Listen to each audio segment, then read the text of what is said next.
4월 25일 온라인 오후 예배를 다 같이 시작하겠습니다. 다 같이 사도신경으로 우리의 신앙을 고백하겠습니다. 전능하사 천지를 만드신 하나님 아버지를 내가 믿사오며 그 외아들 우리 주 예수 그리스도를 믿사오니 이는 성령으로 잉태하사 동정녀 마리아에게 나시고 본디오 빌라도에게 고난을 받으사 십자가에 못 박혀 죽으시고 장사한 지 사흘 만에 죽은 자 가운데에서 다시 살아나시며 하늘에 오르사 전능하신 하나님 우편에 앉아 계시다가 저리로서 산자와 죽은 자를 심판하러 오시리라. 성령을 믿사오며 거룩한 공예와 성도와 서로 교통하는 것과 죄를 사하여 주시는 것과 몸이 다시 사는 것과 영원히 사는 것을 믿사옵나이다. 아멘. 찬송가 320장으로 하나님께 영광 돌리겠습니다. 나의 죄를 정케하사 주의 일꾼 삼으신 구세주의 넓은 사랑 항상 찬송합니다. 나를 일꾼 삼으신 주 크신 능력 주시고 언제든지 주 뜻대로 사용하여 주소서. 내게 부어주시려고 은혜 예비하신 주 주의 은혜 채워주사 능력 있게 하소서. 나를 일꾼 삼으신 주 크신 능력 주시고 언제든지 주 뜻대로 사용하여 주소서. 죄의 죄물 물어주신 주의 능력 크도다. 나를 피로 사신 예수 내 맘속에 오소서. 나를 일꾼 삼으신 주 크신 능력 주시고 언제든지 주 뜻대로 사용하여 주소서. 주여 내게 성령으로 충만하게 채우사 생명수가 강물처럼 흐르게 하옵소서. 나를 일꾼 삼으신 주 크신 능력 주시고 언제든지 주 뜻대로 사용하여 주소서. 아멘. 기도하겠습니다. 살아계신 하나님 아버지, 오늘도 주님께서 함께 하심을 감사드립니다. 우리의 연약함에도 불구하고 변함없이 사랑하시는 주님의 은혜를 기억하며 오늘 예배 자리에 나온 사랑하는 성도들을 기억하여 주옵소서. 오늘 하나님의 은혜가 우리에게 부어지기를 원합니다. 우리의 모든 죄를 정결케 하시며 우리를 새롭게 하심을 감사하며 오늘 나를 일꾼 삼으시고 하나님이 능력 주심을 감사하며 오늘 예배 자리에 참석한 모든 성도들에게 그 큰 은혜와 역사가 더 크게 나타나게 하시고 삶의 현장에서 하나님의 살아계심이 나타나기를 원합니다. 우리의 예배를 받으시기를 원하고 예수님의 이름으로 기도합니다. 아멘. 하나님의 말씀은 사사기 15장 14절에서 17절까지의 말씀입니다. 다 같이 읽겠습니다. 삼손이 레히의 이름에 블레셋 사람들이 그에게로 마주 나가며 소리 지를 때 여호와의 영이 삼손에게 갑자기 임하시매 그의 발 위의 밧줄이 불탄 삼과 같이 그의 결박되었던 손에서 떨어진지라. 삼손이 나귀의 새 턱뼈를 보고 손을 내밀어 집어들고 그것으로 1,000명을 죽이고 이르되 나귀의 턱뼈로 한 더미 두 더미를 쌓았으며 나귀의 턱뼈로 내가 1,000명을 죽였도다 하니라. 그가 말을 마치고 턱뼈를 자기 손에서 내던지고 그곳을 라맛 레히라 이름하였더라. 아멘.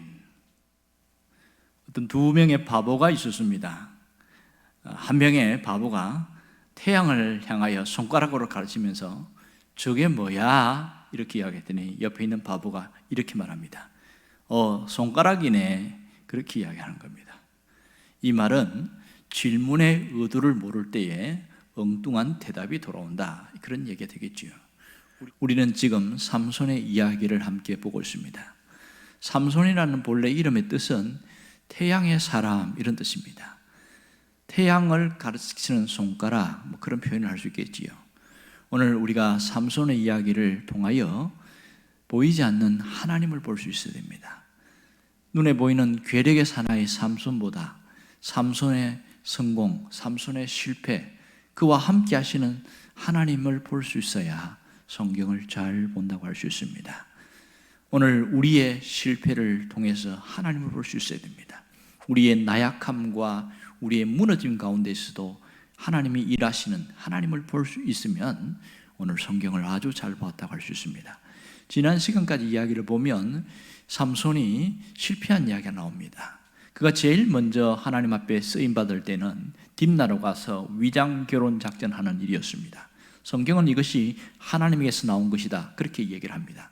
그러나 정에 이끌린 삼손은 그만 철저하게 실패하고 맙니다. 여기서 끝나는 것이 아니라 그는 다시 한번 300마리 여우 작전을 통해서 이 블레셋의 포도원과 과수원, 수많은 농작물을 불태운 일을 저지릅니다. 여기에 깜짝 놀란 사람들이 삼손의 장인과 아내 되는 사람을 죽여버립니다. 화가 난 삼손은 합법적으로 블레셋 사람들을 수백 명을 죽이게 되어집니다. 억울해하고 화가 나는 이 블레셋 사람들이 삼손을 잡을 수 없으니까 어떻게 하느냐 하면 그들이 병사들을 끌고 유다를 침공합니다. 화들짝 놀란 유다 사람들이 왜 우리와 싸우려 하느냐 그랬더니 내가 너희들과 싸우려고 하는 것이 아니고 삼손을 잡으러 왔다 이러는 거지요. 유다에서 3,000명의 군사들이 일어나서 삼손이 어디 있냐? 삼손을 잡으러 다니는 겁니다. 삼손은 블레셋의 에담바이 숲 근처에 에담바이 틈 사이에서 있었거든요. 그걸 알고서 유다 사람이 3,000명이 세상에 삼손을 잡으러 온 거예요. 결국은 삼손을 밧줄로 묶어서 블레셋 사람들에게 넘겨주는데 레히까지 끌고 오는 겁니다. 이렇게 해서 오늘 블레셋 사람과 이 삼손과의 대척관계에 있는 모습입니다. 사실은 대척관계가 아니라 끌려가는 모습이었죠. 그것이 14절의 말씀입니다. 함께 읽어봅시다.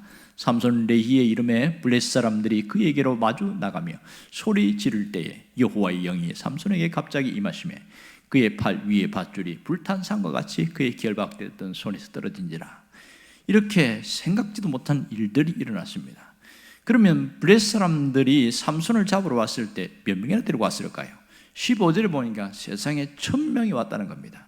1,000명과 한 명의 싸움, 말도 안 되는 싸움이겠지요. 적어도 블레셋의 이 1,000명은 일반 병사들이 아니라 용사들입니다. 싸움에 용맹한 자들이겠지요. 그들과 싸우는데 삼손이 무엇 갖고 싸웁니까? 무기가 나귀 특뼈입니다. 15절 함께 봅시다. 삼손이 나귀의 새 특뼈를 보고 손을 내밀어 집어들고 그것으로 1,000명을 죽이고 엄청난 일들이 일어났습니다.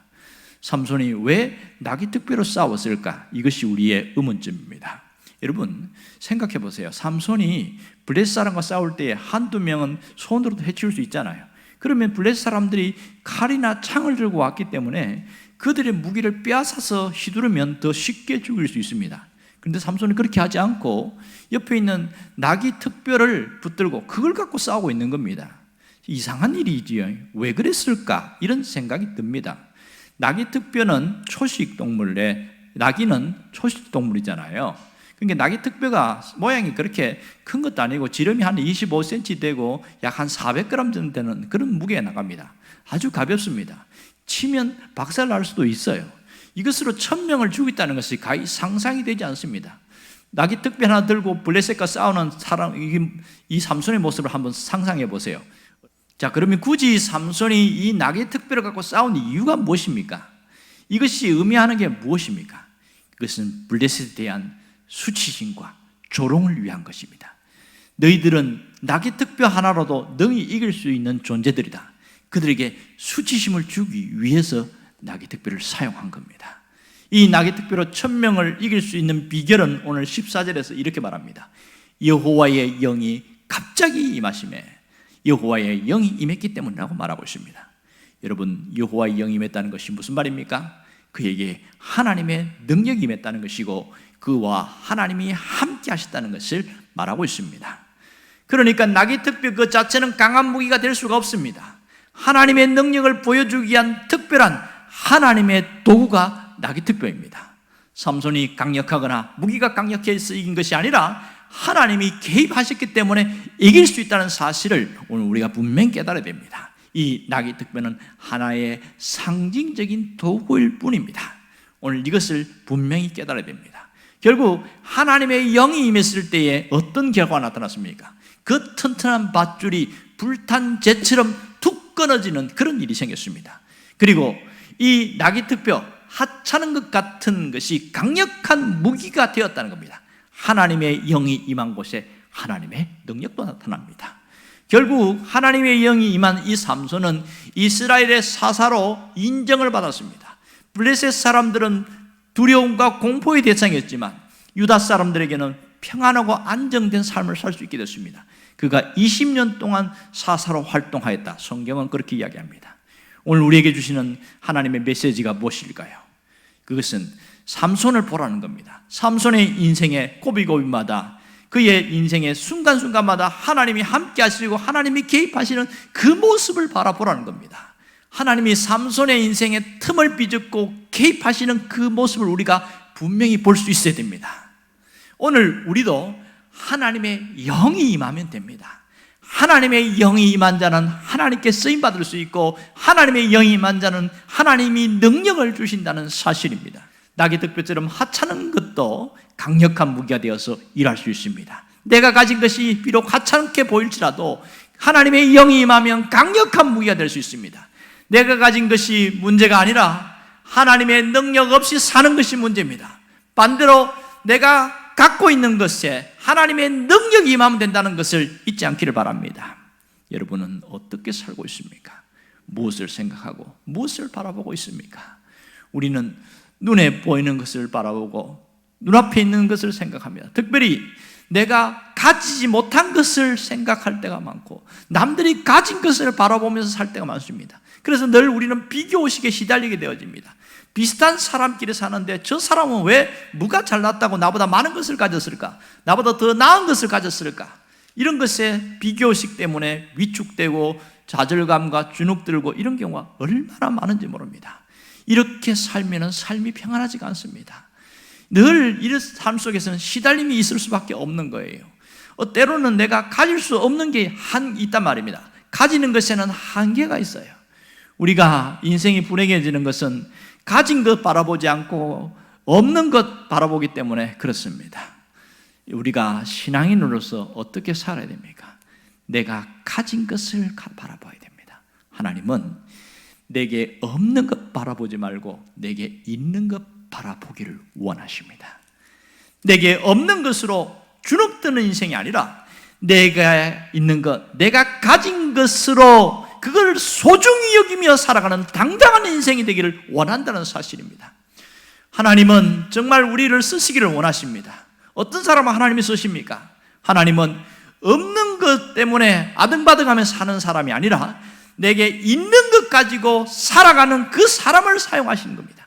내가 가진 것을 갖고 당당하게 살아가는 그 사람을 사용하신다는 겁니다. 여러분, 신앙인들을 뭐라고 성경은 분류하는 줄 아세요? 영의 사람이다 이렇게 말합니다. 예수가 없는 사람은 육의 사람이라고 그러고 예수님이 있는 분은 영의 사람이다 그렇게 말합니다. 영의 사람은 사는 방식이 육의 사람과 달라요. 육의 사람은 없는 것을 바라보고 산다고 할지 몰라도 영의 사람은 있는 것 보고 살아갑니다.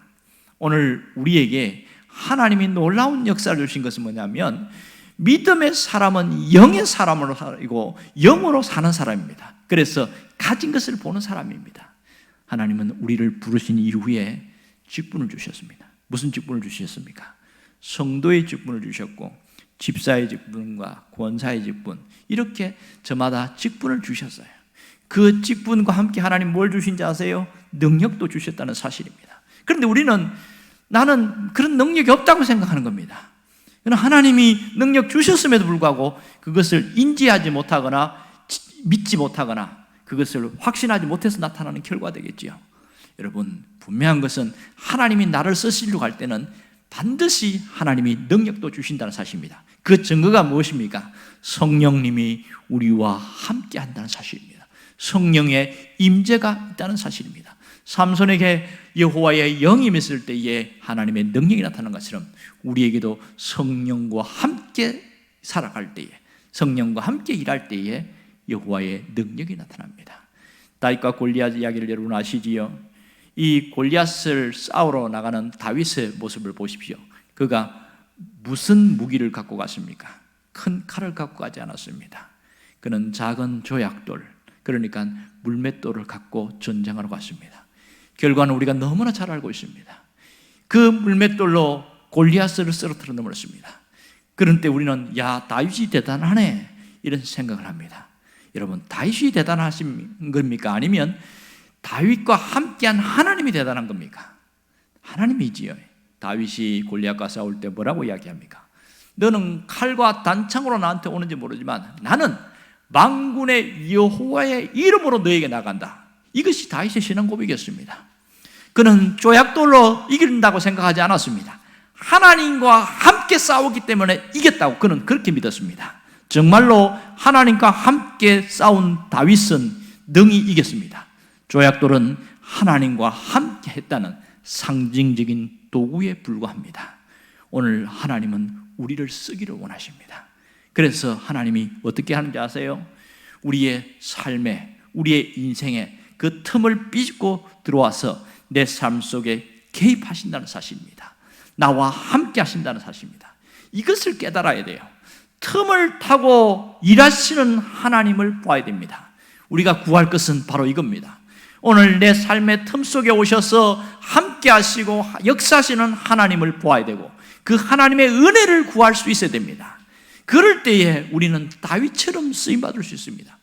다윗이 양떼를 먹일 때에 그가 쓴 도구가 물맷돌이었습니다. 이것은 사자나 곰이나 늑대를 물리칠 때 사용한 도구입니다. 여러분, 다윗이 양떼를 먹일 때에 이 물맷돌을 들고 내가 하나님을 위하여 큰 일을 하리라, 하나님을 위하여 내가 그렇게 대단한 일을 하리라, 이런 생각을 하면서 그 물맷돌을 사용했을까요? 절대로 그렇지 않습니다.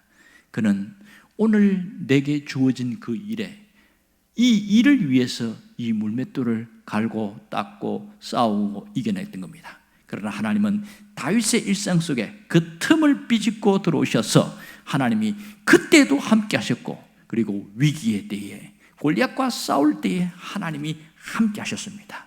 오늘 우리의 삶에도 우리의 삶의 틈을 비집고 오셔서 함께 하시는 그 하나님을 볼 수 있어야 됩니다. 일하시는 하나님을 볼 수 있어야 됩니다.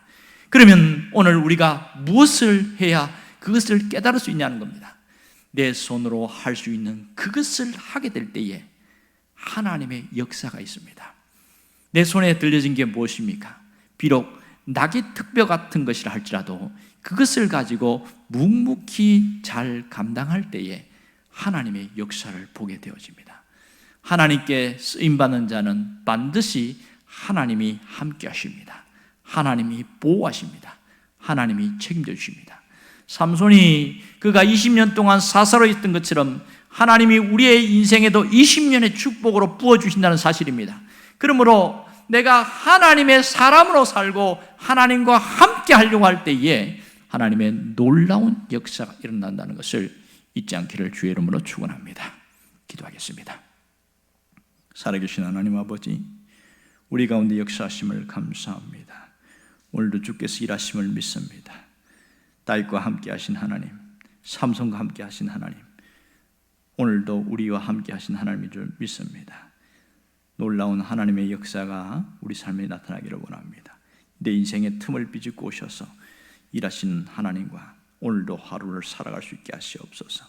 예수님의 이름으로 기도합니다. 아멘. 주기도문하겠습니다. 하늘에 계신 우리 아버지여, 이름이 거룩히 여김을 받으시오며 나라가 임하시오며 뜻이 하늘에서 이루어진 것 같이 땅에서도 이루어지이다.